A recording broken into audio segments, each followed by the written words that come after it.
बड़ी तेजी से डैमेज टिश्यू को ठीक करते हैं। मैं बस थोड़ी देर अकेले रहना चाहता हूँ।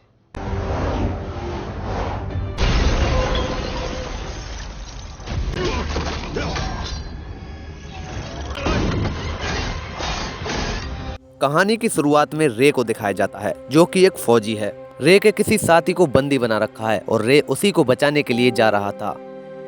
रे जैसे ही दरवाजा खटखटाता है, उसके ऊपर अनगिनत गोलियां चलती हैं। रे यहाँ पर अंदर जाने के लिए स्टन ग्रेनेड का यूज करता है और वहाँ जाकर एक एक करके सभी दुश्मनों को मार देता है। वो अपने साथी को बचाने ऊपर जाता है तो देखता है दुश्मन की गन उसके साथी के सर पर है। रे बड़ी चालाकी से अपने साथी को दुश्मन से बचा लेता है। तभी सीन को शिफ्ट किया जाता है। रे हर बार की तरह अपने घर जा रहा है क्योंकि वो अपनी बीवी से बहुत प्यार करता है। उसकी बीवी उसे एयरपोर्ट पर ही लेने आ जाती है। रे अपनी बीवी के साथ रात भर हनीमून मनाता है और जब सुबह को आंख खुलती है तो उसके बेड के पास में एक पर्चा मिलता है जिस पर लिखा था कि उसकी बीवी ब्रेकफास्ट लेने गई है। तभी रे को दुश्मनों के पैरों का साउंड आने लगता है। वो जैसे अपनी बीवी को ढूंढने जाता है, रे पर हमला कर दिया जाता है। रे अपने दोनों दुश्मनों को तो वहीं पर मार देता है, लेकिन जैसे ही वो बाहर आ रहा होता है वहाँ उसे एक दुश्मन मिलता है और उसके ऊपर नशे वाली सुई लगा देता है। रे वहीं पर बेहोश हो जाता है और जब उसकी आंख खुलती है तो वो मार्टिन एक्स नाम के बंदे की कैद में था। मार्टिन एक्स उससे पूछता है कि तुम्हें हमारे फौजियों का पता कैसे चलता है। रे बताता है कि इसके बारे में मुझे कुछ नहीं पता।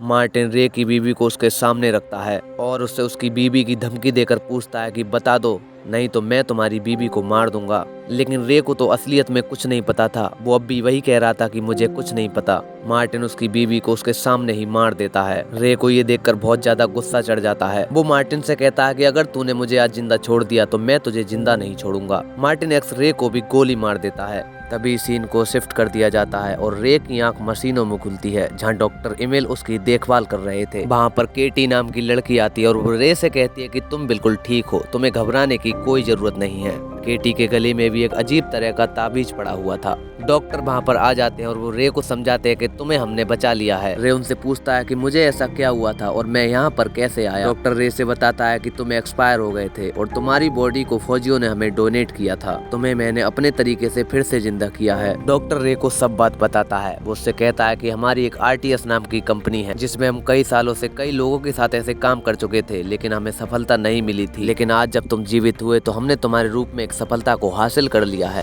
तभी डॉक्टर रे के हाथ पर चाकू मार देता है। रे उससे पूछता है कि तुमने ऐसा क्यों किया। डॉक्टर रे को बताता है कि तुम्हारे शरीर के अंदर नन्हे नन्हे बैक्टीरिया हैं जो तुम्हारी बॉडी को जल्द से जल्द रिकवर करेंगे।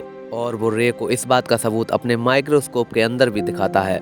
रे डॉक्टर से कहता है कि आपका ये मतलब है कि मुझे अब कुछ भी नहीं होगा। डॉक्टर उससे कहता है कि हाँ तुम बिल्कुल ठीक कह रहे हो, लेकिन तुम्हें दिन में एक बार इसे चार्ज करना होगा। डॉक्टर रे को अपने साथ लेकर जाता है और उसे अपने द्वारा बनाए हुए आदमियों से मिलवाता है। वो सबसे पहले उसे केटी के बारे में बताता है। वो बताता है कि ये पहले मर चुकी थी, मगर मैंने इसके अंदर सांस लेने का सिस्टम डाल दिया। अब ये मेरे सहारे पर जीती है, क्योंकि ये सांस जो ले रही है वो इसके गले में जो पट्टा पड़ा हुआ है उसकी वजह से ले रही है। इसके बाद डॉक्टर रे को जिम्मी के पास ले जाता है और उसे बताता है कि इसने किसी लड़ाई में अपनी दोनों टांगों को खो दिया था और आज देखो मैंने इसकी दोनों टांगे ठीक कर दी हैं। अब ये दौड़ भी सकता है, यानी कि सब कुछ कर सकता है। सबसे लास्ट में वो रे को एलेक्स के पास ले जाता है और वो बताता है कि एलेक्स ने किसी हादसे में अपनी आंखों को खो दिया था और आज देखो मैंने इसके शरीर में कैमरों को फिट कर दिया है। सारे के सारे कैमरे इसके दिमाग से जुड़े हुए हैं, यानी जो हम आंखों से देख सकते हैं वो ये सब कैमरों से देख सकता है।